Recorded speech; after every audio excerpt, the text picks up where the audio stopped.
Ngayong araw na ito ay maaga akong lumabas at bago ako umalis ay nananalangin muna ako hindi lang para sa akin kundi para din sa lahat ng makakasalubong ko sa kalsada sa araw na to.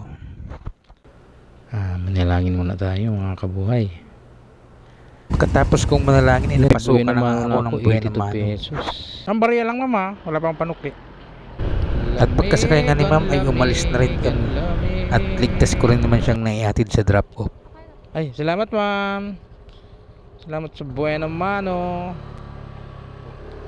Mag-ingat ka. Alright, may binamano tayo at merong tip na 18 pesos. Alright. Sa maliit na tip ng aking pasahero ay malaking bagay na ito para sa Kung akin. nakarating ako dito sa Maginhawa, dito nga napasukan ako ng pangalawang booking, 128, pwede na. At habang ina-assist ko nga si ma'am sa kanyang mga dala, ay biglang nalaglag ang kanyang baon. At madalian naman niya itong pinulot.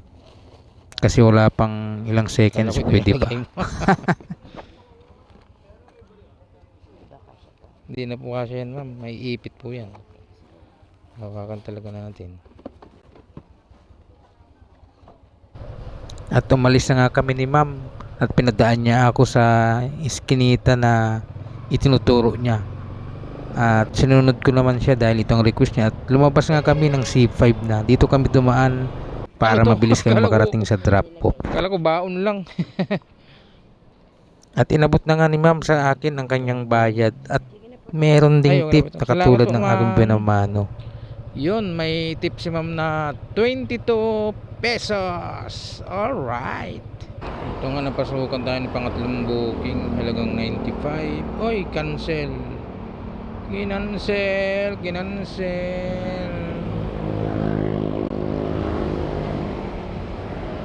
Ang bilis naman magtampo nun. Hindi ko pa nga natitext, kinansel na kaagad. Aroy. Kala ko pangatlong booking na. Unang cancel pala. Alright. Long booking, naka-promo. Bali 204 lahat. Pero naka-promo kaya 104 na lang babayaran. Okay lang kasi pumapasok naman ito sa ano. Pumapasok naman sa wallet. Maubos pa natin yan hanggang mamaya.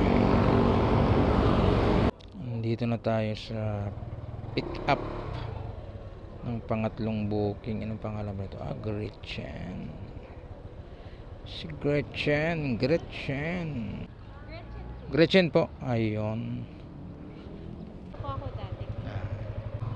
Pagkaraan ng 300 metro, umanat sa At bago ko pa naihatid sa drop off ang aking pangatlong pasahero ay lumabas na si Haring Araw. 104 lang po. Kagaya ng nauna kong dalawang pasahero ay meron ding tip si ma'am. Aba, Salamat magandang araw na to. Lahat may tip. 100. Oy. Ayos to 10, 20, 30. May tip na 26. Ayos Ayos. Not bad. Yung pangatlong booking natin dito ang drop off sa loob ng PGH. Ang oras ay 6:24. Katatlong booking pa lang ko At may nakita nga tayong katropa natin, si Pops Michael. Shoutout sa iyo, Pops Michael. Ride safe always. Alright. Pasukan tayo ng pang-apat na booking ko ito. 92 pesos. Papunta ng San Juan. Pwede na to. Let's go. At saglit ko nga lang, napuntahan ko kagad si ma'am. Ma'am Nisel po. Agad ko namang inabutan ng helmet si ma'am. At agad ko rin pinasakay at umalis na rin kami. traffic light camera sa daraanan. Pagkaraan ng 100 metro, Panalo ito. At habang nasa stoplight kami, nakita ko nga ang isa sa tropa natin nang sakay niya ay medyo may kalakihan. Pero ang napansin ko kay Paps, masaya pa rin siya. Nag-i-enjoy pa rin siya sa biyahe. Kaya ba? Yan, kaya yan. Opya. Aw.